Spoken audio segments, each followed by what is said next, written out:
welcome all. My name is Salman Soz. I'm Deputy Chairman of the All India Professionals Congress.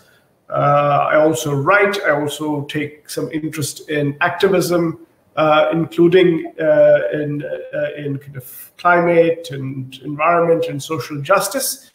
Very happy to be part of the Global Forum on Democratizing work. I think it is a very, very interesting kind of idea to bring people together from around the world over 3 days. So I hope people have had an opportunity to attend some of the sessions, and I hope this particular session is going to be of interest.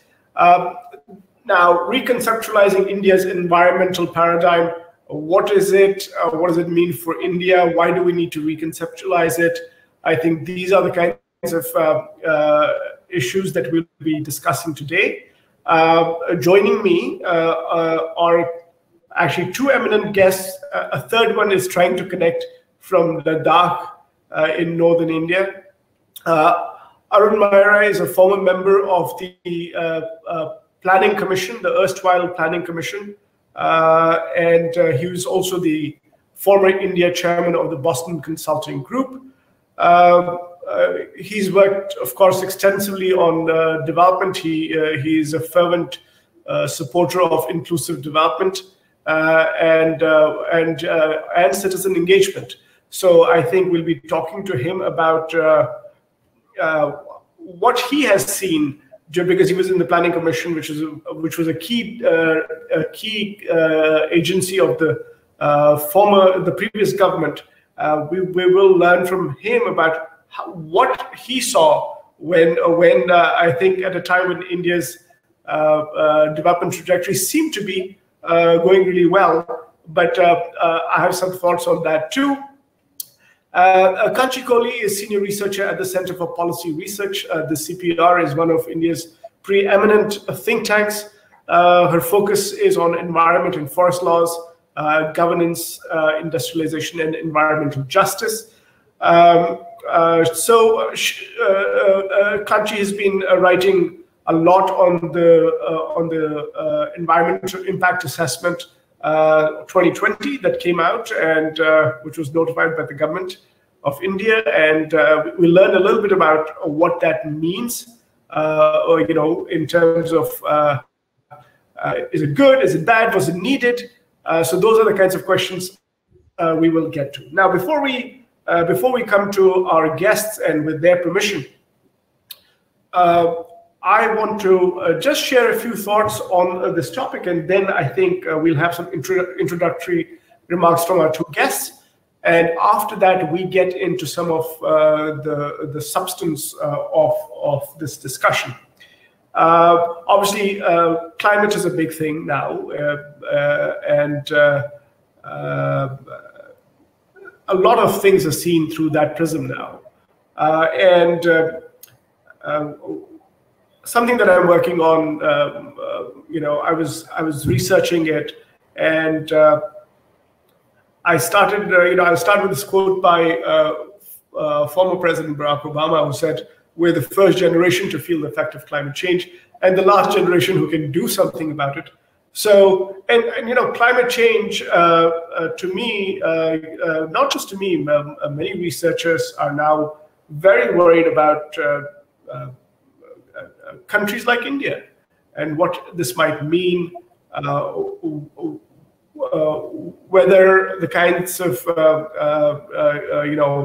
development policies we're following, are they going to be sufficient to stave off the worst of climate change?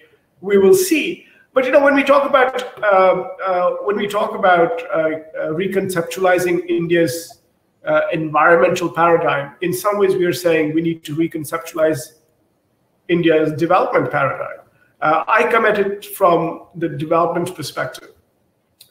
And as part of my research on something else now, I was looking at the last 20, 30 years when, by all accounts, India was growing relatively quickly. and hundreds of millions of people were coming out of poverty, and we were celebrating it. And now, looking back at some of the data that's coming out, you wonder whether we should have been celebrating so much. Specifically, data from the World Inequality Database suggests that yes, there were gains, but most of the gains, when you look at income inequality, most of the gains went to the top 1% and the top 10% of India's population. In fact, the bottom 50% of the population lost income share. For example, the bottom 50% had, in 1991, when India's famed economic reforms took root, the bottom 50% had 20% of the income. By 2019, that share had fallen to 13%. And the middle class that we always talk about in India's context, the share fell from about 45% to close to 30, less than 30% in 2019. Meanwhile, the top 1% went up from 10% of the income, 10.4% of the income, to almost 22% of the income. And the top 10% went from 35% to 57%. Basically suggesting that the development trajectory that India was on, even though we lifted people out of poverty, but in relative terms, poor people and low-income people and middle-class people actually fell behind. So I think in that sense, reconceptualizing development is perhaps, should be the idea. I don't know. We will talk to our guests and find out what they think about it. Now, of course, we are going to talk today about the environment, but the reason we talk about the environment is because it is so critical, this link between environment and development. So I don't know if it is a choice between development and environmental preservation and climate change mitigation and adaptation. We will ask our guests. But this is the big question of our times. This is the big issue of our times. And I'm glad we'll have an opportunity to talk about it. A little bit of a very short detour to history. You know, we talk about climate change now. Obviously, this is not a new subject. It almost feels like, despite everything that we know, we may not be doing enough. You know, in one piece that I was writing, I found a New York Times article from 1988. And the article basically talks about how millions of Americans woke up to the reality of climate change in the summer of 1988, when they learned that the Yellowstone National Park burst into flames. The Mississippi River ran so low that almost 4,000 barges got backed up at Memphis. And for the first time in history, Harvard University shut down owing to heat. This was 1988. And at that time, James Hansen, who was a scientist at NASA, informed the US Senate that, and I quote, greenhouse effect has been detected and is changing our climate now. And this particular testimony got a 3-column heading in the New York Times at that time. But you wouldn't know it. You wouldn't know that climate change has been known for so long, that we've known about it for so long. It's almost as if we're still debating whether we should do anything about it or not. Anyway, so, and I think Ashish Kothari has also joined us. Ashish Kothari is the co-founder of Kalpavriksh, which is an NGO dedicated to environmental issues. One of his recent publications is a book called Alternative Futures, India Unshackled. This came out in 2018. It is a collection of essays on a more inclusive and sustainable bottom-up approach to development. And I think it would be wonderful to hear him as well. So thank you. Welcome all. with this introduction. Now, let me turn it over to you first, Arun. Maira. You were a member of the Planning Commission.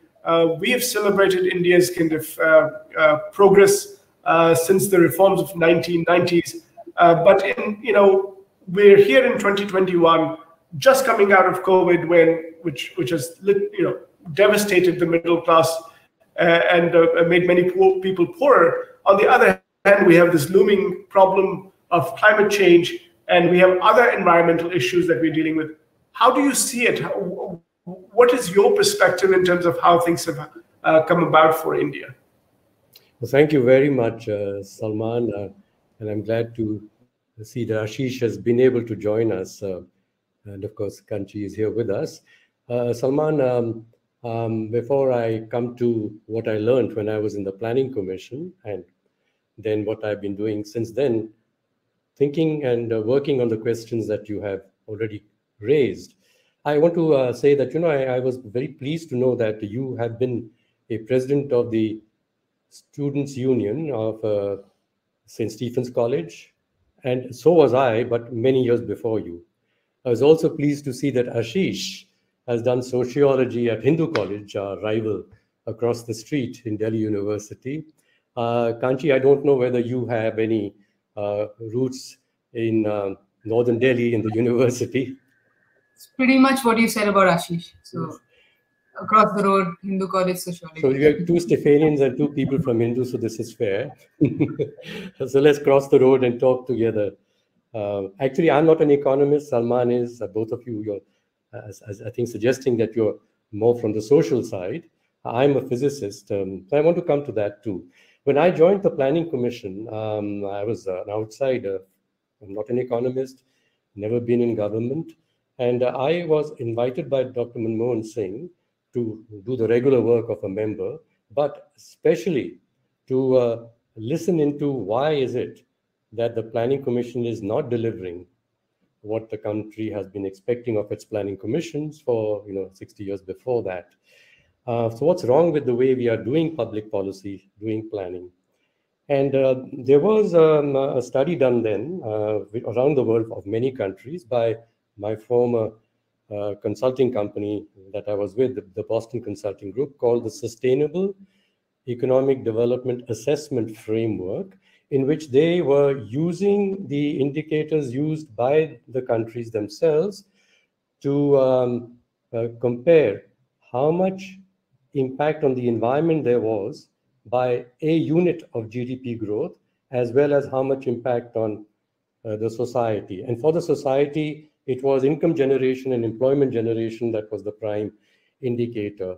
And India in those days, I'm talking about 2009, was sort of celebrating that it had reached almost Chinese levels of 10% growth. And looking forward to, we weren't talking $5 trillion GDP then, but large numbers anyway. And what the SEDA framework showed that that India per unit of GDP growth was causing more harm to the environment compared with almost every country in the world, and especially even compared to its neighbors, Bangladesh, Nepal, Pakistan, and Sri Lanka. Per unit of our growth, which was the highest, we were causing more harm to our water system, soils, green cover. Also, we were generating the least number of dignified jobs per unit of GDP growth. For a country that said that our greatest asset is our young people who, as they work, will earn and save, and that will provide the boost, the demographic dividend to the economy. We clearly were harming the roots of our own sustainable growth, both by not generating enough decent livelihoods. And that's a subject we are discussing in the overall, the theme of the session, the Global Forum on Democratizing Work, as well as we were harming the environment more than any other country. And this, of course, comes to reconceptualizing India's environmental paradigm. So what did we learn? What did I learn about the process of public policy and planning? Why was it failing the people of India and the objectives of the policies themselves? It was this, that we were not listening. We, the planners, we, the government, we, all the experts that we got eminent economists from World Bank, etc., and our own, were really not listening to the people. They were happily listening to each other and debating with each other. They weren't listening to the people. And so it was a matter of reframing the whole approach to public policy and remembering Mahatma Gandhi, who said, when you are thinking of some big action to take, a public policy action to take, think of the poorest person that you can bring to mind and see how this policy is going to improve as quickly as possible the life of that person. And we weren't listening to these people. We weren't listening to the people. The greatest deficiency in our policy-making process was the paucity of real listening to the people for whose sake we say we are doing all our policies for inclusive and sustainable development. And today, when we talk about the sustainable development goals, which is a context for also putting up the issues we are discussing here, it says that ultimately the whole objective of all the philosophies and policies is to leave no one behind. To leave who behind? To leave the people who have the least already. We mustn't leave them behind. Whereas all the solutions, and especially about climate mitigation, are coming from people who are far ahead and will lose little by the actions that they are suggesting that should mitigate the further damage to the climate. It's the poorest people who have the least today who will be harmed the most. So do we don't know even how the system, and this is not just the climate, how the economic systems and social systems are impacting the lives of the poorest persons in the world. So we have to change the way of making policies and finding solutions, much more listening, and I would say much more systems thinking. And this picking up a point that you made, that though we are supposed to discuss only the climate, I don't think we can. Because just like I said, our solutions to the climate problem could be harming people in great ways who are suffering from many other problems and have been suffering from those problems already. And they are dying because of those other problems, which are in the SDGs. So solutions found by experts for each of the problems of the SDGs are probably going to make the world worse, and especially for the people who have the least. So changing this scientific approach, and that's why I will come back to physics. I did physics. Albert Einstein had said this 100 years ago, that trying to solve big, intractable problems with the same approach that has caused the problems is madness. And I think we are in an era of madness, where we got experts in the climate and experts in the economy and experts in education and so-called experts in health, trying to solve those separate problems in the SDGs, and they're just messing up the solutions that others have for other problems which also need to be addressed. We need systems thinking and we need listening. So that's the fundamental change that we realize we must have in our policy making here in India, as well as I would say all around the world. We found then, Salman, that people were mistrusting the Planning Commission, they were mistrusting the government, they were mistrusting businesses. All the people in power who had the wealth of power or the wealth of money, who were being listened to by each other, the people mistrusted them all. And this is a global phenomenon, it's not just an Indian phenomena. So there was a need to reform institutions, the institutions of government and the institutions of business. And it's not okay for business to tell the people, please trust us. We are the wealth creators, and by our creating wealth, all your wealth will improve and your lives will improve. They don't trust business because they think they're looking after their own interests. And they don't trust governments also for two reasons. One of them is the governments also, the politicians look after their own interests. Another is that they don't know how to listen to the people and get the right public policy solutions, which are in their interest and not in the interest of the people presently in power and the wealthy people. So reforming institutions of business and reforming institutions of government and reforming institutions of science and expertise is essential. It's not an easy job to do because we are the people who have got our positions because of the power of those institutions. Are we going to be able to change our ways of thinking and be more humble and listen to the people who really know what is going on and who must be contributing to the ideas of solutions and not being told, like the farmers in India are, about what is good for them. We have to listen to the people who really know, who are on the ground and who really know. So I have a lot to say about the designs of institutions, but I don't want to overburden these opening remarks. But I will just make one point here, that we are talking about democratizing work. Democratizing work. We want to democratize policy making in the whole world. Rich countries giving space to the poor countries in the G20 and going on to be the people who drive the solution, not being told what they should be doing to solve the world's problems. And within countries, I already mentioned how it must be. So in this situation, what is real democracy? What is real democracy? Democracy is not merely the right to vote, equal rights to vote. Democracy is the right to be listened to equally and with respect, whether you're rich or poor, whatever color of your skin you have, and whatever religion you follow. You are an equal citizen of the world, and you have a right to be heard. And we are not giving this right to be heard and heard with respect to generally to people in the world.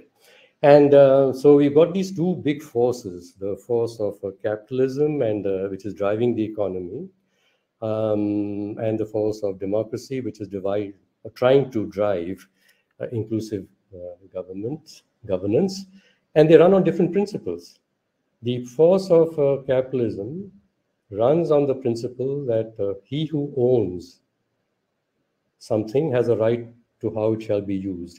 And those who own, say, $100 of shares in a firm have more right to how the firm should be run than that person who owns $1 worth of shares in the firm. Your wealth gives you the right. Your ownership gives you the right. And of course, Garrett Hardin sort of scientifically proved, and he claimed he hadn't, and he said it's been misunderstood, that unless property is owned by somebody, it won't be well used. So that was break up common properties and allow some capitalists to own it and to convert the property, the natural property, into a resource for that person's economic machine and for the world's economy. That's the principle there. And we know that our experience, and we've got Ashish here, and I'm sure he'll say a lot about this, that actually people are smarter and wiser in using common resources for the benefit of everybody than people who come from outside and say, I'm using it, getting something here for all of us somehow, but I'm actually accumulating the profit and the wealth meanwhile. So no wonder they're not trusted.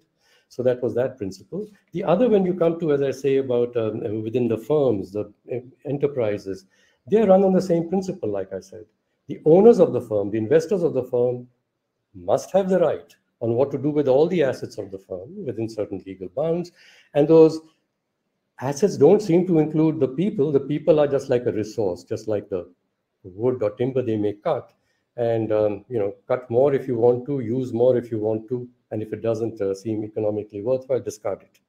And so people have become, human beings have become labor as a resource. And that's the word that we use also, human resources, labor resources. Human beings, for whose sake ultimately all development must take place, and the planet. So we've got this conflict here. We're talking people, profit, and planets. Profit is overruling the rights of the planet, that is Hardin's old theory, and profit is overruling the rights of people at work, which is in capitalism and the limited liability companies that are listed on the stock market. In the limited liability company, the interests of the investors are protected. Their liabilities are limited. The harm that they cause to the planet and to the people could be worth much more than all the monies that they have, and they own a lot nowadays, but they're not liable to more than what they put into that particular venture. So people are running away with accumulations of trillions of dollars of wealth, and the first largest 5 tech companies in the world own some $13 trillion of wealth. And there are other poor countries who people have, a few dollars in a month. So we must change the principles of governance, designs of business enterprises, designs of government democratic enterprises, to get more power to the people within them to have a say in how these enterprises are run. I'll just pause here. Thank you. Thank you. That's that is going to be, I think, what you suggest is not going to be without controversy, because when you propose something like that, I'm sure there's going to be a lot of backlash, because we know what strength those who oppose such ideas, what strength they have. But I know that Ashish Kothari would love to talk about some of the alternatives that he's thinking of based on what you were saying. But I wanted to just ask Kanchi Kohli first. There's this tension in some ways, this trade-off that we always kind of seem to be looking at, and what Arun Maira was kind of alluding to. There is, in some ways, for lack of a better term, development, and then there's the commons, and those who, in a democracy, India is a democracy, it still is, I think, those who are responsible for representing the interests of the commons. Are they not able to do that? Are they abdicating that responsibility? Why is that happening? Or do you not? Is this tension something that is new, or has this been going on for a while, based on what you've researched? Yeah, thanks, Salman, and thanks for having me on this panel.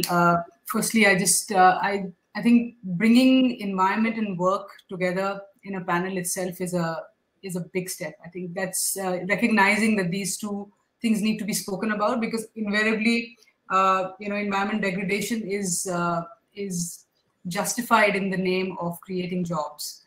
So I think it's extremely important that we see these two things together.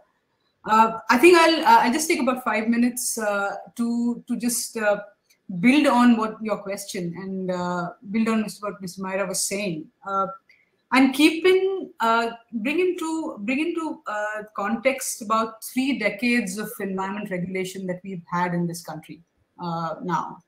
And in the late 80s and early 90s, when globally the world was liberalizing, there was a promise that environment regulation introduced in different parts of the country, regulations like coastal regulation zone, environment impact assessments, would act as important safety nets. They were introduced as package legislations to be able to allay all fears and all apprehensions that environment and development cannot go hand in hand, or environment and growth can't go hand in hand. They would be, these regulations were brought in to be able to manage, mitigate,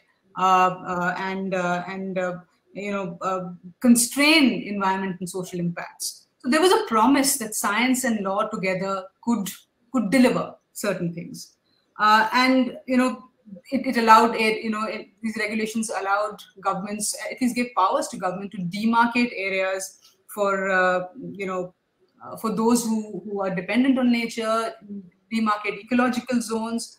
And the idea was that we don't necessarily need to pit big economy and small local economy. We don't necessarily need to pit that. That's the narrative that got built up.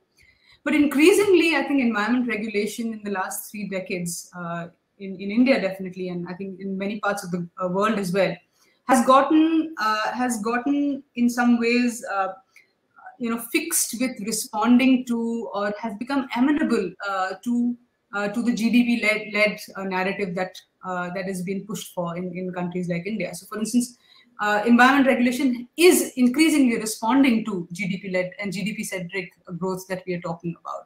So it has to be fitted within that paradigm, including responding to what you said earlier about, do we need to rethink about what the ideas of development are? But environment regulation was promising you something. It was, really promising you that we can draw this balance. The other thing that was happening around then was this thing about the promise of transparency and participation. So, this, one was about, of course, environmental impacts can be managed. The other, as we develop, the other is it will be done in a transparent.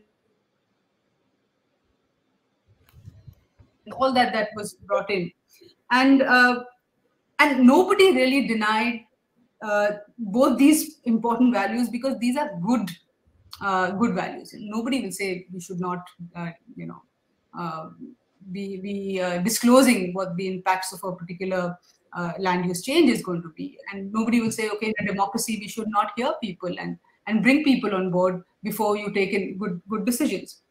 However, increasingly, these two processes have been increasingly challenged, in the rolling out of environment regulation, knowing very well that it was not necessarily dealing with, it was not supposed to be anti-development or, hold back economic investments. So, you had increasingly public hearings happening under surveillance, restrictions, forged consents that we heard about, and access to basic information became difficult. Despite right to information like legislations being in place, it's getting harder and harder to get access to basic information. That's why what happens is, in these documents, rivers become diagrams, elephants become occasional visitors, and villages actually just disappear from maps, completely, because if you're really responding to a certain kind of GDP-led growth, you have to manage this, and this part of the this part of environment regulation.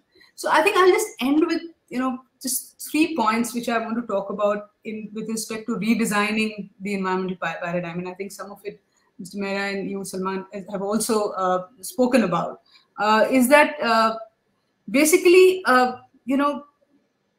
one is, I think, environment regulation and environmental decision making needs to be designed to achieve good environmental outcomes. What we have today in our regulatory framework is basically the outcome of a process is basically a decision on whether a project should be approved or not. Industry should be set up or not. It's the result of it is not really whether ecology, jobs, food security, public health, these are not part of the manner in which we are delivering environmental regulation in the country. So the outcome, what we call is outcome-based legislations. These legislations need to be redefined to actually bring in some of these things. Even and COVID and the pandemic has thrown up even more challenges for us. Public health, food security, these are very important things to be building into the environment and work conversation.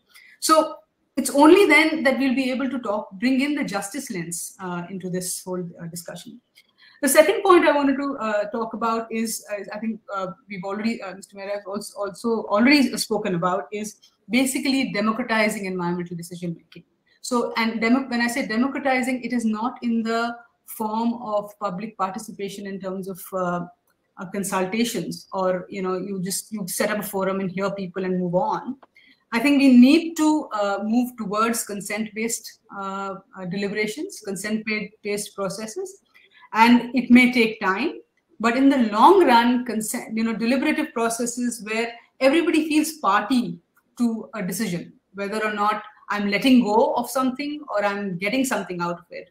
I think that process itself becomes extremely crucial to be able to bring everybody on board. I might be willing to let go of something as long as I feel I'm part of that process.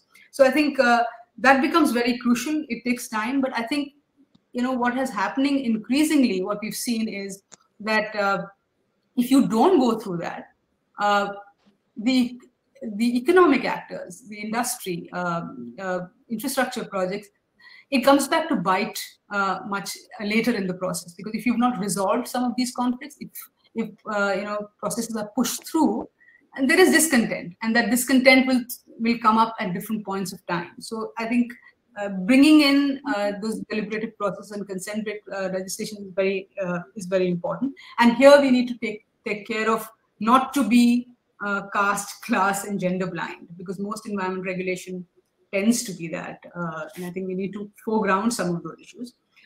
And finally, what I wanted to say is that environment decision making actually, which is a huge challenge currently, because in the name of economic growth and development, we are incentivizing violations. So, the legislation is turned over its head, including the way what you spoke about, the Environment Impact Assessment 2020 legislation. It's being, it's incentivizing violations by project developers. And so what we need to instead do is incentivize environment and livelihood security, and rather than incentivize and put in place processes by which, no matter how much environmental harm or no matter how much illegality might have occurred in the process of setting up or running an operation, an economic operation, because of which people have lost jobs, there is absolutely no disincentive and no deterrence for that. So I'll just end with that. Thank you for the opportunity. Thank you very much. I mean, it's hard to disagree with what you say, but I am a student of economics, and I think we've been told time and time again that, look, you need growth, you need growth, you need growth. And if you do not have growth, you will not have poverty reduction. And, I worked at the World Bank for a long, long time. I'm still associated with the World Bank, not as a staff member anymore, but I do consult. And this continues. And I think that's where our search for alternative approaches to development comes in. And we have to basically, and these approaches have to be tested, and they have to stand the test of time. But Ashish, Kothari, you are interested in alternative approaches. You're working on them. You're running an NGO. What made you get into this field? Why did you feel that you had to do this? Why was this a calling for you? And what are you finding about your work, about how things are going in India on this front?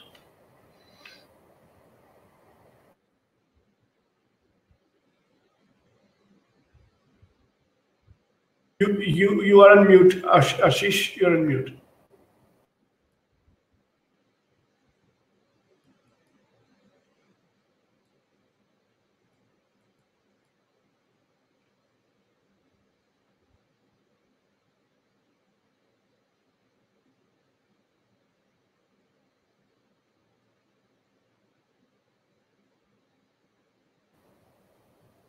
Ashish, we can't hear you because I think it seems to indicate that you're muted.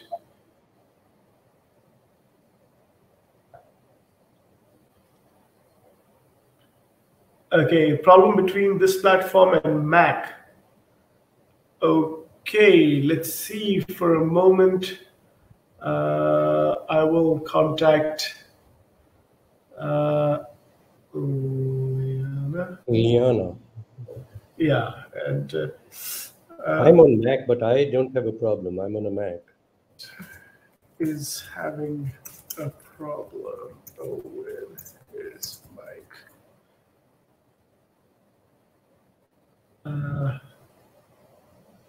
I've sent a message, and let's see if we can resolve it.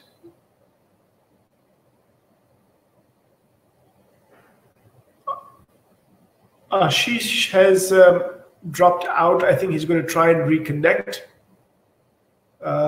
That's what it seems like. While he reconnects, Mr. Maira, would you like to just reflect on some? Just a second, though. Ashish is back. Let's. Good. Okay. Hi, can you hear me now? We can hear you clearly. Thank you. Okay, over to you.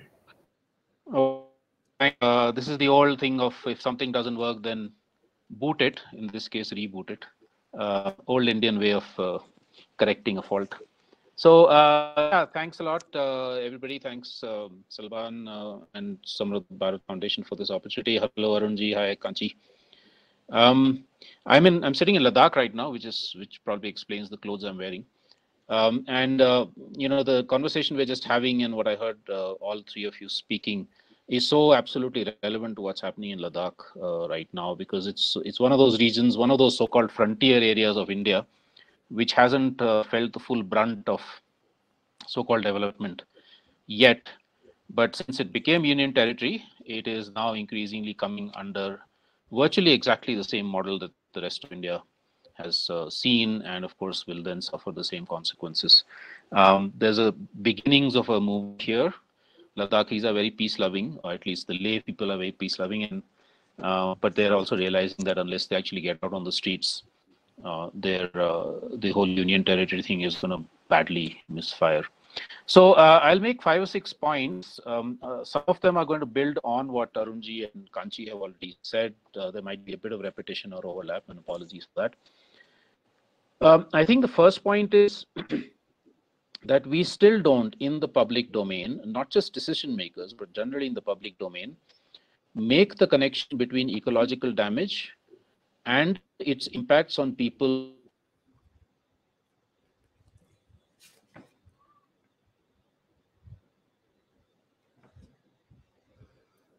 He's dropped off again. I think maybe the connection, there he is. Yeah, maybe his, you can request him to speak without the video probably. Yeah, Ashish, maybe you want to turn the video off? I will do that. Ladakh's connectivity is sometimes a problem. Yeah, okay. So, yeah, I'm sorry, request a bit of patience with this. So that recognition, I think, is absolutely important. The impacts of ecological damage on wildlife, of course, because we need to also think about other species, and on those communities who are most dependent on nature and land, water, and so on. This is not a small number. We're talking about hundreds of millions of people. This connection has not been adequately made, especially in the minds of so-called decision makers, but also in the general public. Now, I think there are 4 fundamental problems related to this. One has already been mentioned by all of you, which is the notion of development itself, the growth mania, the sort of virtual sacred spot that GDP growth has in all the minds of decision-making economists, politicians, etc. But even underlying that, the notion of what progress is. What is human progress? What does it mean for us to be?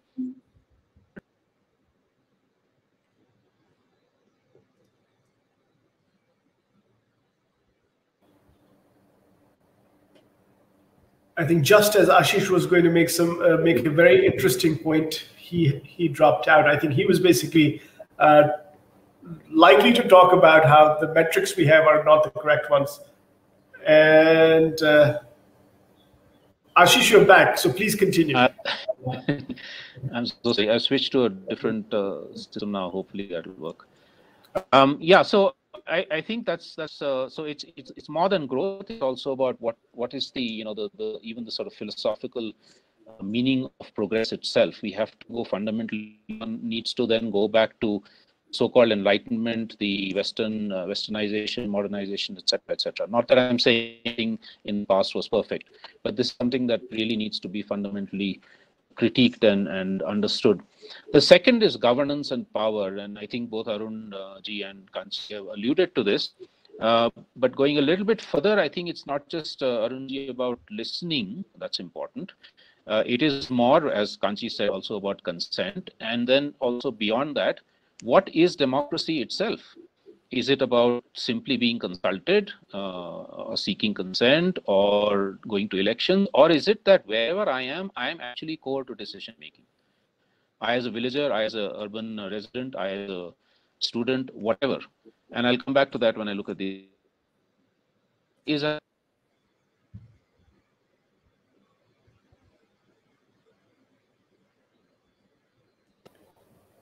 Okay, we are back without Ashish.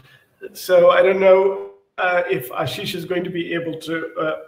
He is going to be able to join us. Ashish, as soon as you come in, you please continue. Please continue. I'm this is probably taking longer than it should.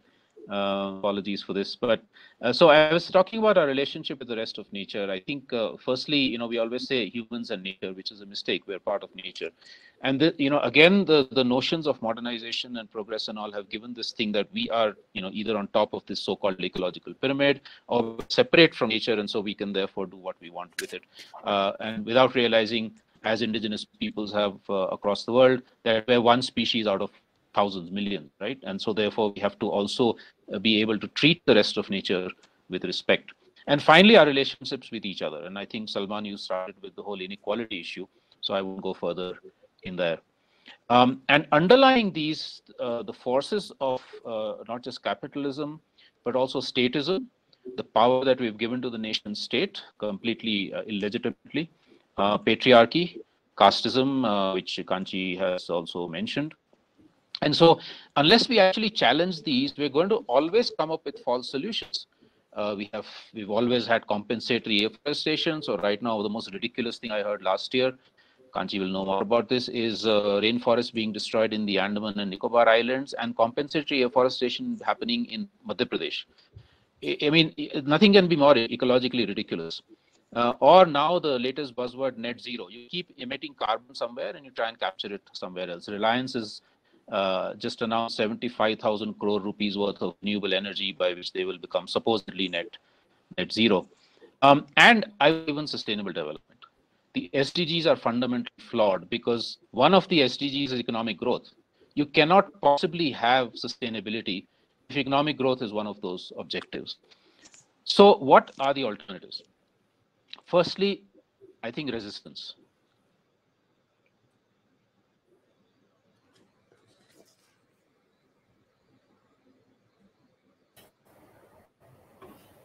I think I missed the last word. I think Ashish was talking about resistance. Yeah. Ashish. Yeah. Okay, please continue. I think you're back, and looking forward to hearing your. I had this much of a problem. Yeah. So resistance people. Are you on Geo? It's not just people. No. I'm actually on Airtel here. Yeah. If I was in Zanskar, I think I'd be on Geo if I could get hold of it. And it's not just about people saying no. I think in the resistance movements, they're also articulating different vision.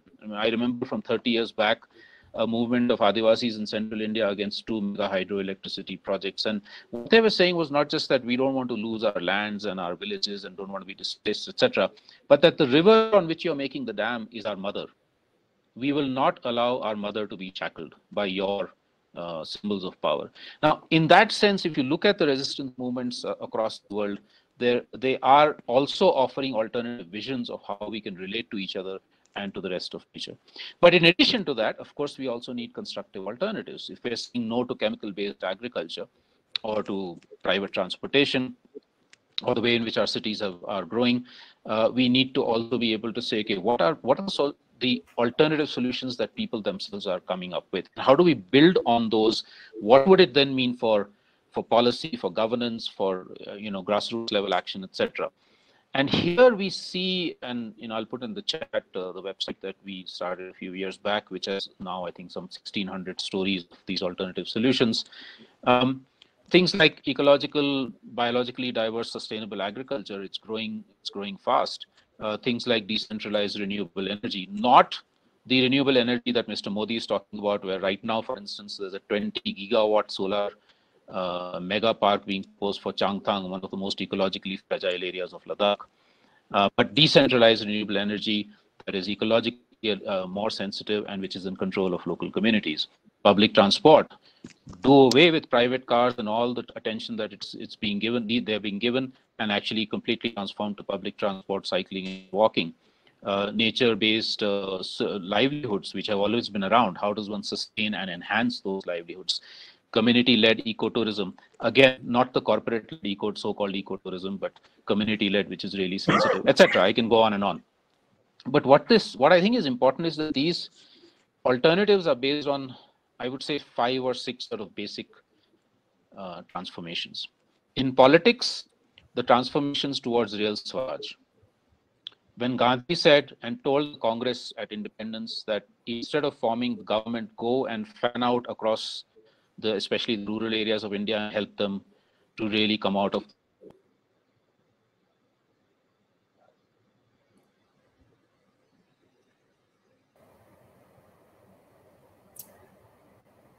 I'm pretty sure Ashish is going to be back in a matter of seconds. There. You have the floor, Ashish. This is funny. So I'll end in the next 2 3 minutes, hopefully without interruption. So Swaraj, where, I mean, for instance, 90 villages in central India, in Maharashtra, in Gadchiroli district have said, "Hamare gaon mein hum hi sarkar." We are the government in the village. Nobody else should be taking decisions for us. That's what democracy, power of the people, right? The original meaning of the word. The second is transformation, and that political transformation would also then mean questioning current political boundaries within the country, state boundaries, in South Asia, nation-state boundaries, because they're cutting across ecologically contiguous zones. They're creating enormous problems for livelihoods, for cultures, etc. The second major transformation is economic democracy.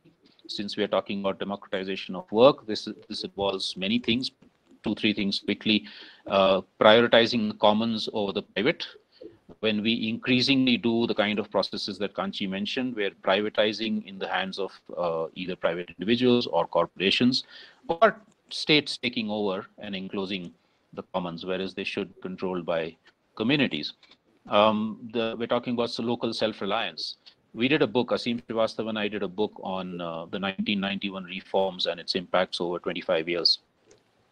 And it's quite incredible how we have moved from some level of focus on local self-reliance to globalized integration. And now what Mr. Modi is talking about, Atmanirbhar Bharat, is completely nothing to do with self-reliance whatsoever. 40 coal mine or 60 coal mine auctions in the name of Atmanirbhar Bharat mean any self.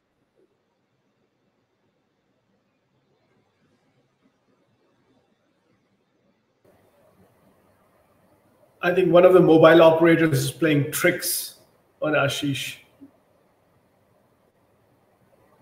As soon as you said something about Mr. Modi, something happened here. Yeah, I think it's the platform, because I've actually given several Zoom sessions from here, and this has now happened. Anyway, local producer control. Why should production, the means of production, whether it's land or it's machinery or anything, be in the hands of capitalists? Why not in the hands of producers themselves? And we have now beginnings of movements of unions trying to actually argue for that. And then, of course, going beyond GDP and looking at really meaningful indicators of well-being, of happiness, of satisfaction, of basic needs, etc. The third crucial thing is social justice. Kanchi's already mentioned that, so I won't go into it in detail. But basically, the struggles for equality and equity against casteism, gender discrimination, etc. Fourth is knowledge diversity and cultural diversity. This is again something that environmentalists have not been very good at focusing on.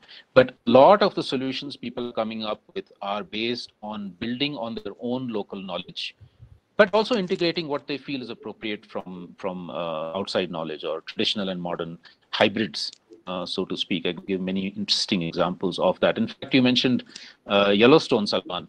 Yellowstone is a very interesting example, because when that fire broke out, of course, part of it was climate, but part of it was also the fact that the indigenous people who used to manage that ecosystem, and the same thing in Australia, by the way, were kicked out, and a national park was set up where no fire was allowed whatsoever. And you then built up an ecosystem which was prone to an incredibly destructive fire. That's what happened in the 1980s.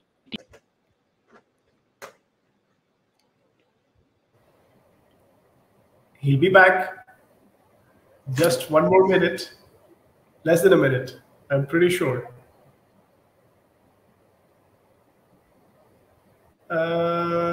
This time it's taking Ashish a bit longer, and that tells me that maybe there's a bigger problem. No. Ashish, are you back? Yes, you are. Anybody who's going to view this recording is going to be laughing out of their seats.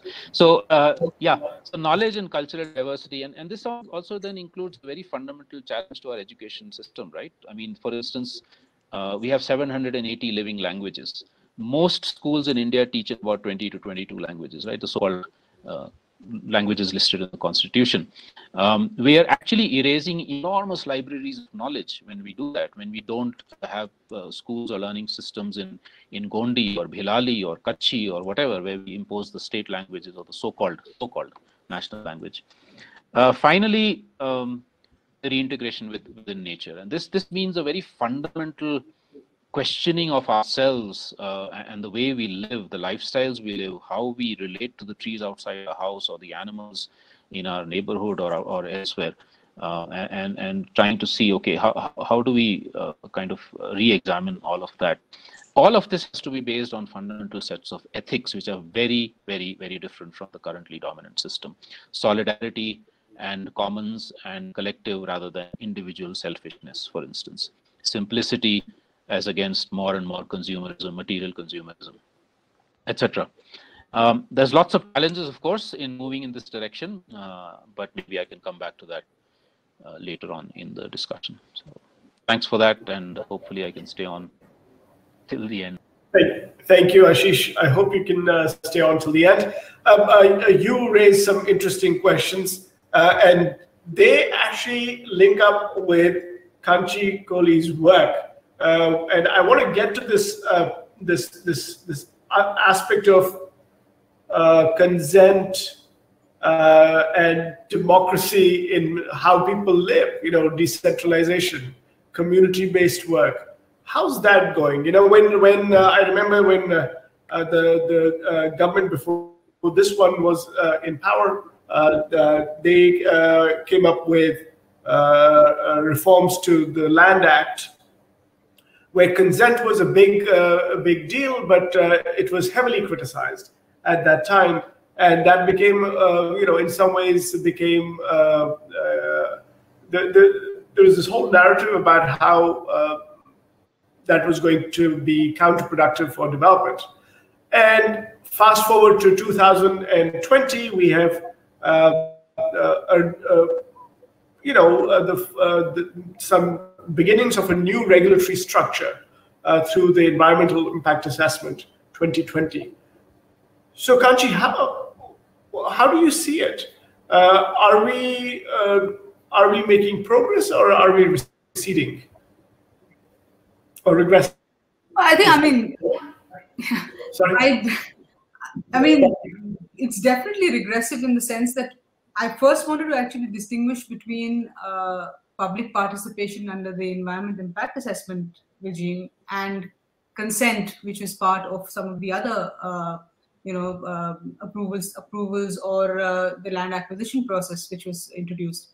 Those, I think that the bar of consent is way bigger. It has a constitutional backing, constitutional mandate, whereas the public hearings and public participation processes under the environmental approval processes is an opportunity to be heard in some ways, where, you know, a forum is set up for you to be heard, but you don't really have a you don't have a say in the final decision in that process. What we have now, I think, is it's definitely, I think it has been regressive in the sense that across the board, irrespective of political alliances, state governments have rejected, central and state governments have rejected the idea of consents. Where consents there were opportunities for consents to be administered and consents to be deliberated upon based on information. There have been instances of forgeries. There's enough evidence out there to the state resistance to the idea of consents. And I think it's important to note that, because as I mentioned earlier, moving towards a slow deliberative process for consent is good business sense.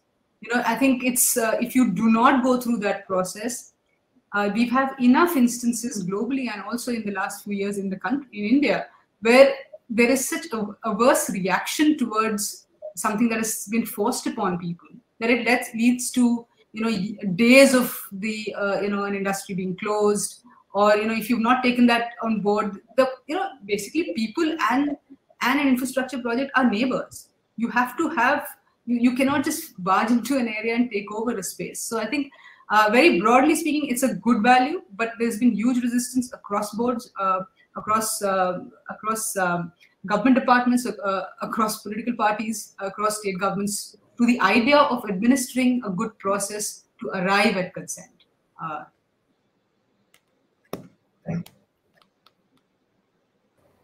So, seems to me that the progress in this area is actually going against the grain of what Ashish has been talking about, what Mr. Maira were talking about. That in some ways you want development to be increasingly centered around people, in the sense that what do they want? Do they want something or not? Or are you giving them a unit of GDP and burning up a lot of energy in the process and polluting their air and water and other things? So, but it doesn't seem to me that India is heading in the direction that our panelists are talking about. So, Mr. Maira, can you, if someone were to tell you that, look, we don't buy what Ashish Kothari is trying to sell. We don't buy it. This whole business, these are just left-wing people. They just want to kind of, have no development. They want India to lag, stuff like that. Can you share with them ideas for how India can do really well, according to more modern metrics? Maybe examples of some other countries that might have done really well, and that may not be killing the environment, that may be actually listening to their people, that may be seeking consent from their people, that may be doing development for the people. What would you tell them? Because you've been obviously, your experience is great, and maybe you want to share something like that, share something on that with us. Sure. Thank you. In fact, as Ashish was speaking, I was saying, look, he's hitting the nail on the head. But the question is, how do we actually get more nails into the ground and to stay there? So what do we want is the first question, as you asked is. What we want is people-centric, nature-saving, nature-nourishing, inclusive development. What do we want? So the first question is, how do we measure our progress? And this is where it comes to the GDP, as everyone has said, is a wrong measure. It's an incomplete and a wrong measure of progress. So you have to start with it in an agreement about broadly what are the many things that we want to happen all together, and then how would we measure our progress collectively against that.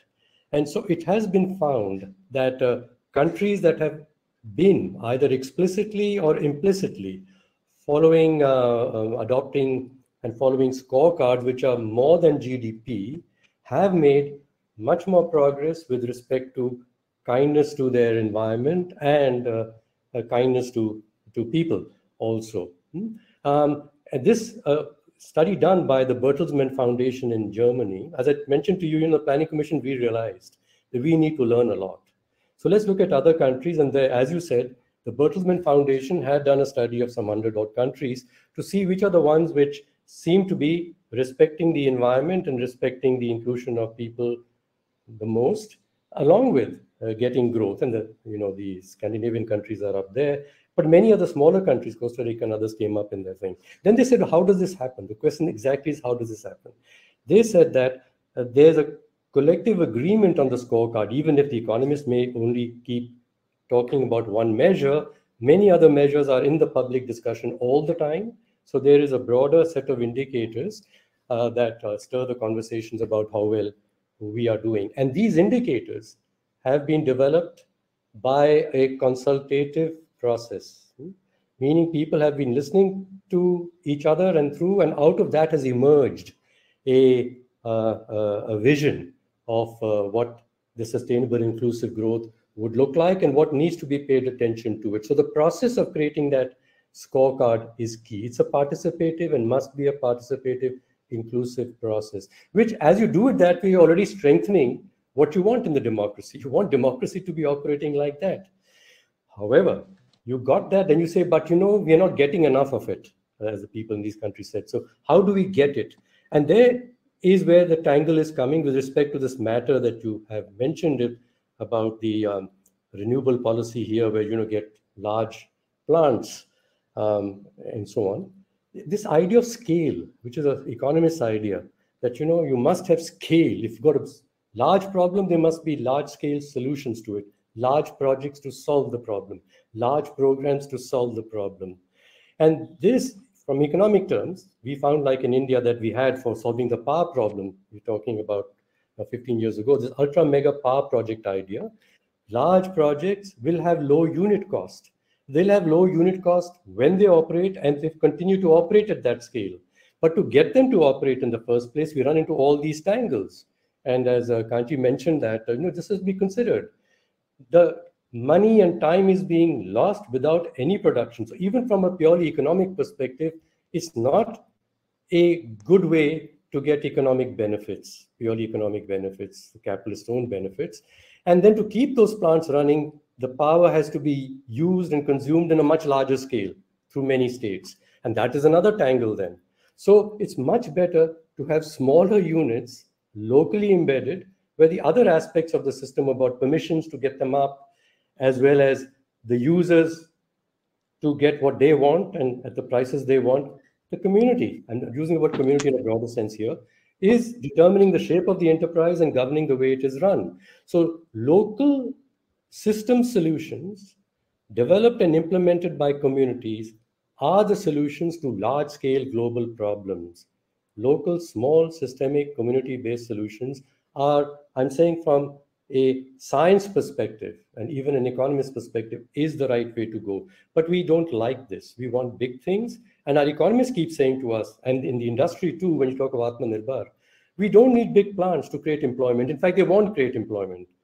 Ease of doing business to attract large capital is not the same thing as ease of working of the people in those plants or ease of living of the people around those plants and everywhere. So we turn our indicators around to start measuring. Even in the projects or the programs, what is it we really want to measure in terms of the point Kanchi made, the outcomes that we want from this, not just getting the project off the ground, which, as you already said, actually ultimately doesn't turn out to be growth effective and certainly is more damaging for everything around it. Because in the hurry to get it up, we've damaged so many things already, including the feeling of democracy and inclusion.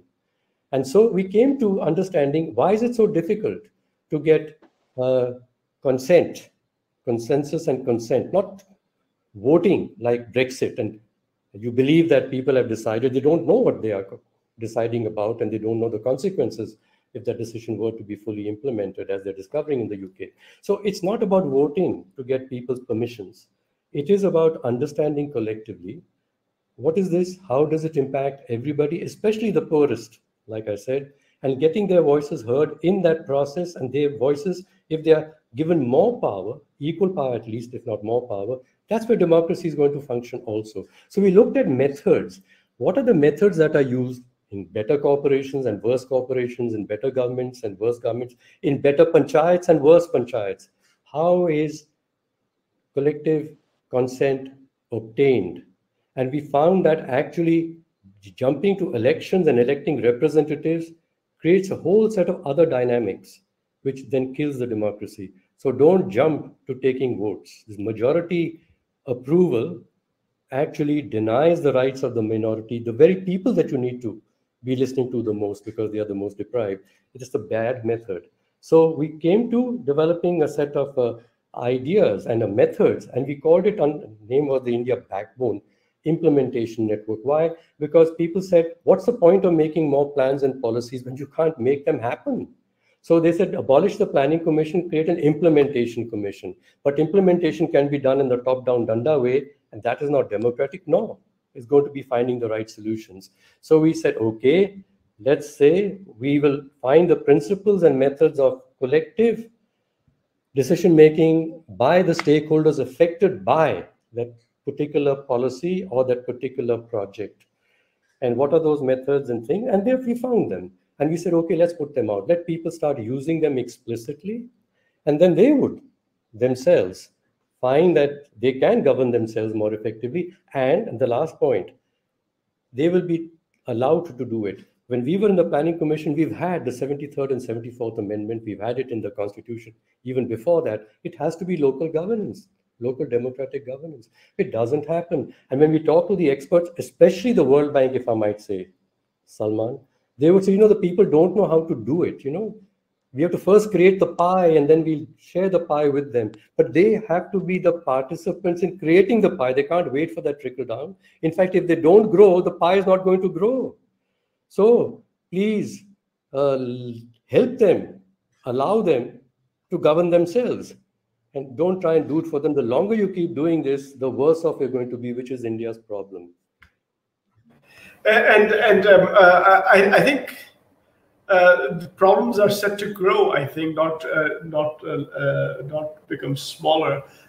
Because decentralization. Yeah, I'm happy that you mentioned the 73rd and the 74th Amendments.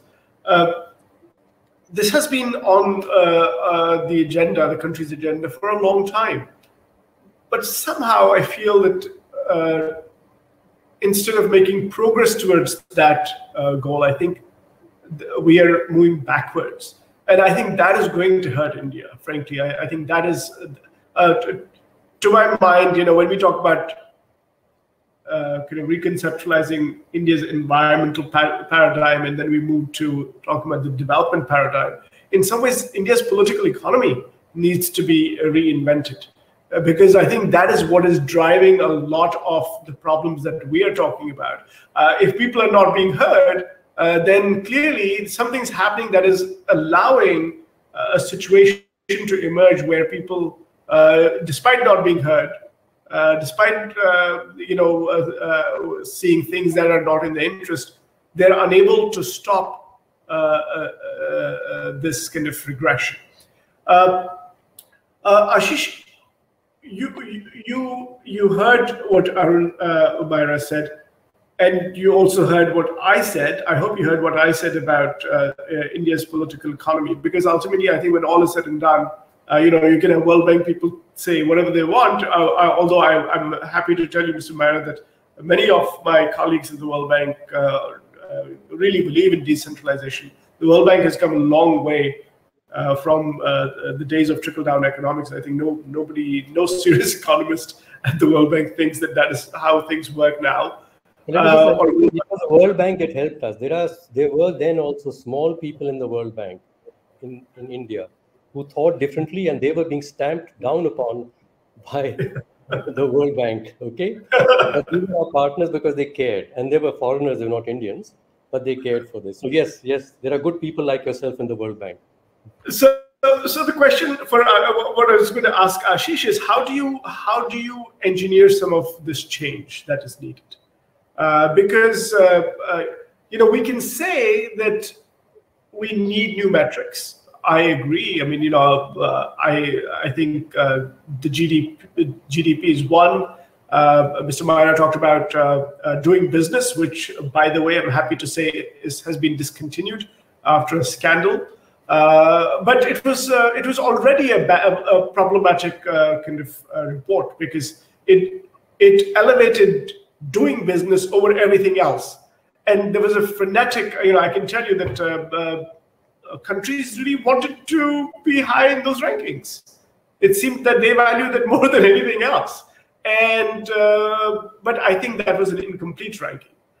But that's what sells. That's what's selling. How do we go about engineering or kind of changing things? Because this is the ideas that you mentioned, which are very, very fundamental. They're not going to happen, just like that. I mean, you're in Ladakh right now. Ladakh was separated from J&K, and ostensibly it was done because that was good for the people. And but now you're in Ladakh, and you seem to be suggesting that that's not good for the people, and it seems that people are saying it's not good for them, but it's done. So how does one change? What hope is there?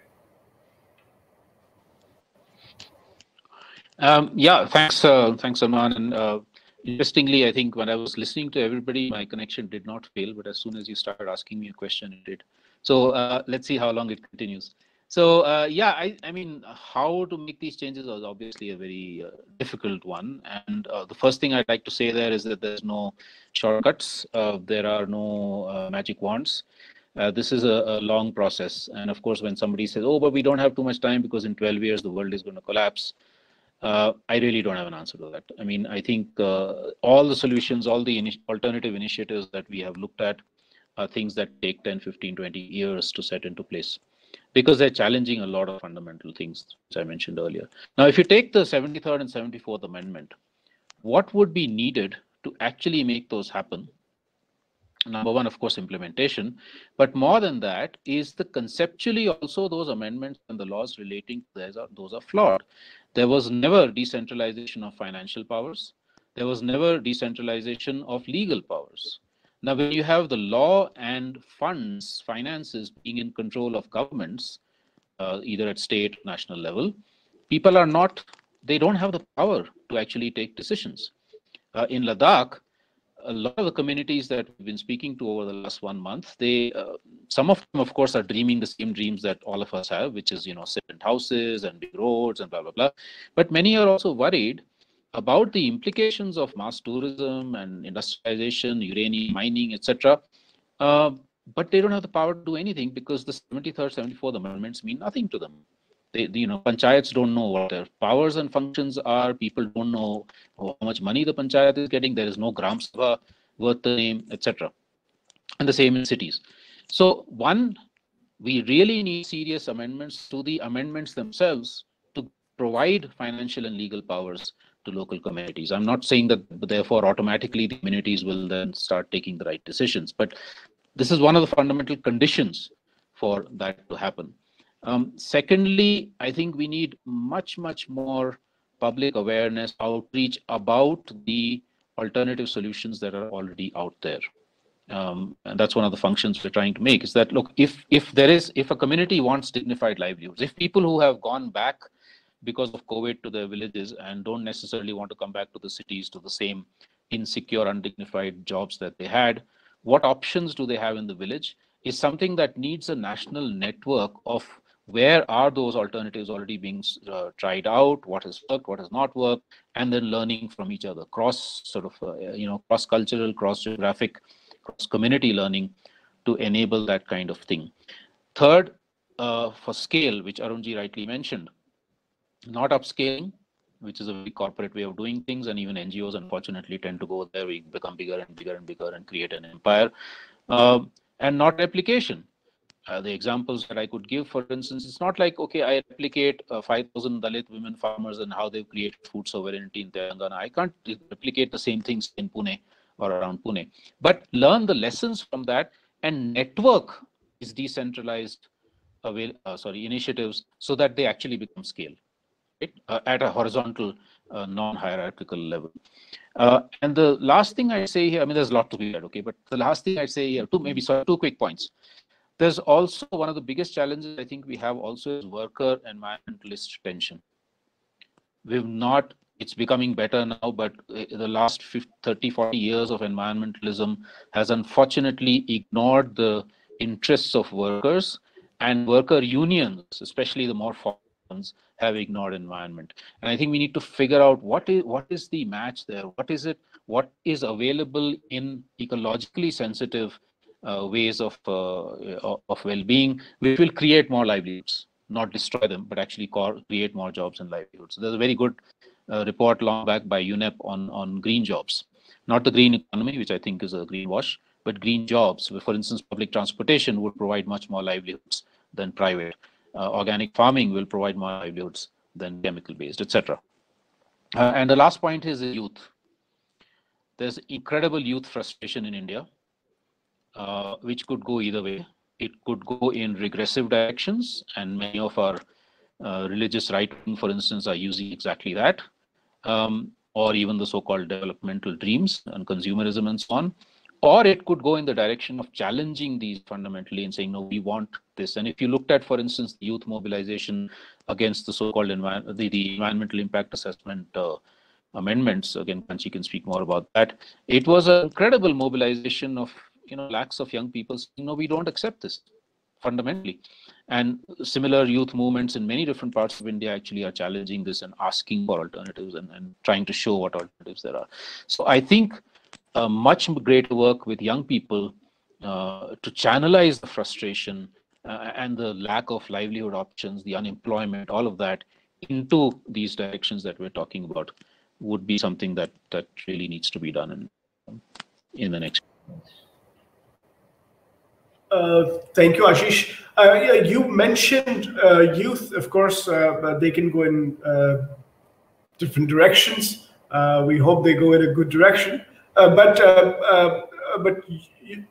Kanchi, this youth activism around the environmental impact assessment.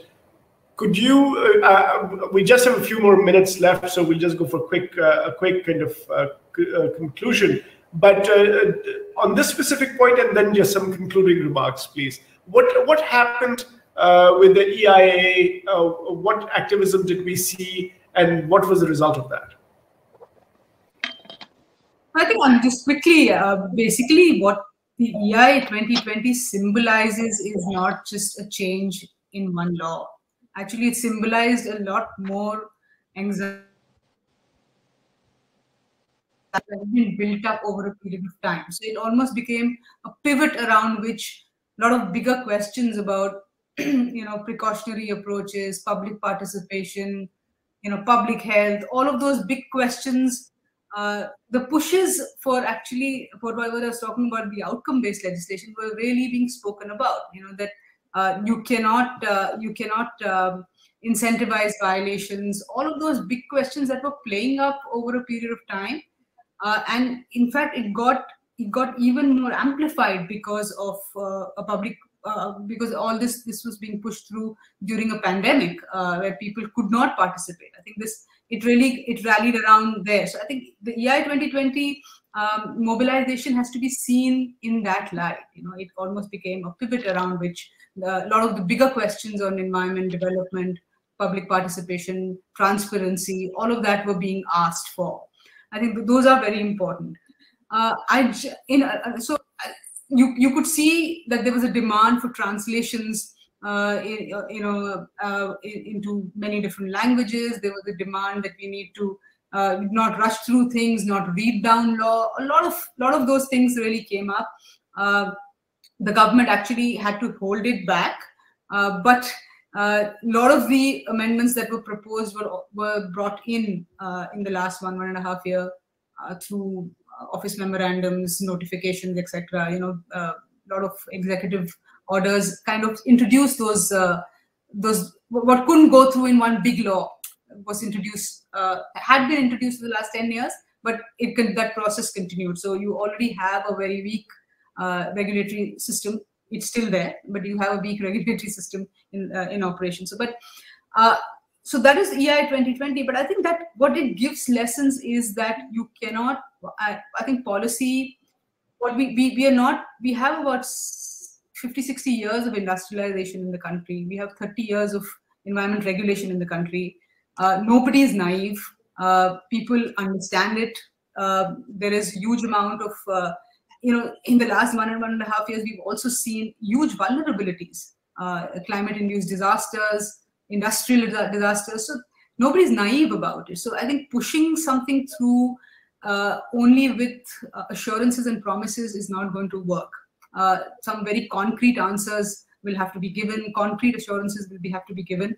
Only then, and I don't think, and the experts involved in designing policy, both scientific and legal experts designing policy, I don't think can hide behind those promises enough. Because there is many decades of reality playing out there. You have polluted landscapes.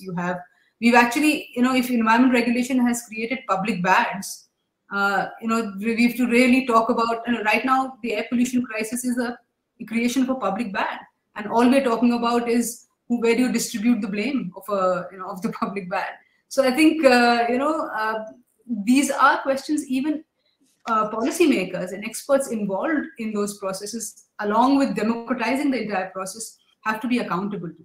And I think those we'll have to take them on board. Otherwise, we keep reinstating the same myths that have brought us where we are today. Thank you very much for that closing, Mr. Maira. We come to you for concluding remarks. We have about 5 minutes overall, so I think I just want to go to Ashish as well. So a couple minutes for you. Sure, just 1 minute or 2 minutes. When we had the anti-corruption movements at the end of the UPA 2, when I was in the Planning Commission, they brought the country to a standstill. And there were youth and older people and middle class and upper class, and everybody was upset with everything in the world, right?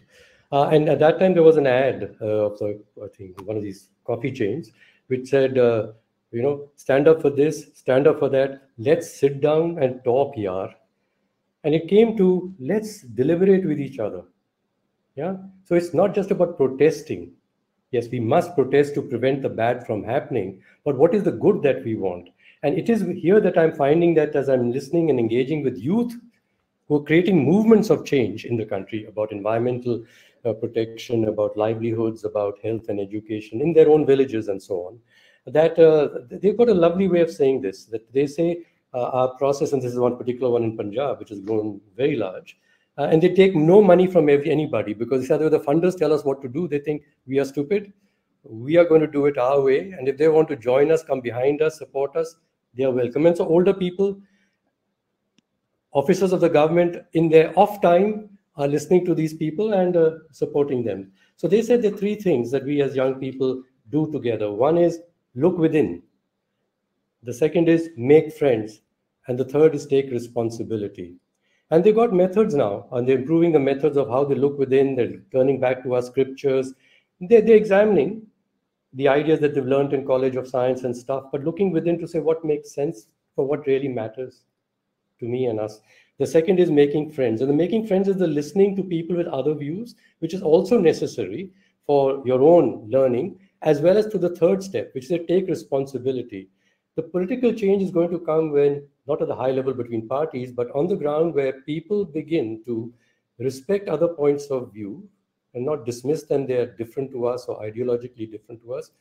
But I also have different points of view. Together, what is, and to the point that Kanchi made, how do we come to an agreement, a consensus that, we mustn't harm anybody by what we are doing, and there will be overall a good. So that is the spirit of consensus. It's not the majority-minority situation where the minority is greatly harmed often by the decisions which seem to be in the interest of the majority. It's listening to everybody. How are people going to be harmed if we collectively took this decision? And then change the decision to ensure that no one is harmed.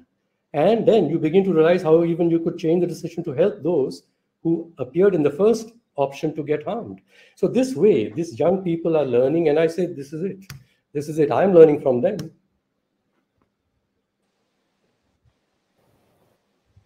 Thank you very much. Ashish, your parting thoughts or parting shots? Well, Arunji has stolen some of them, so I won't repeat them.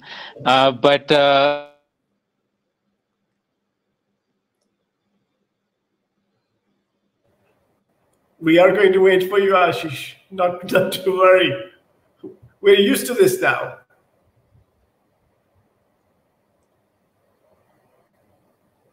Any moment. There.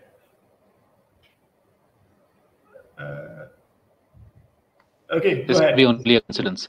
Okay, so yeah, I was just saying that with the farmers movement, I think it's created, I'm not that it's perfect, there are many issues there, but I think it's created some hope of the possibility of multiple different kinds of movements, the youth, the farmers, the environmental movements, the workers movements, the pensioners movements, etc., the resistance movements, coming together and demanding fundamental transformations in the system, not just repeal of the 3 laws, but much more fundamental than that. So I just hope that we're able to build on what has been quite an incredible movement to be able to,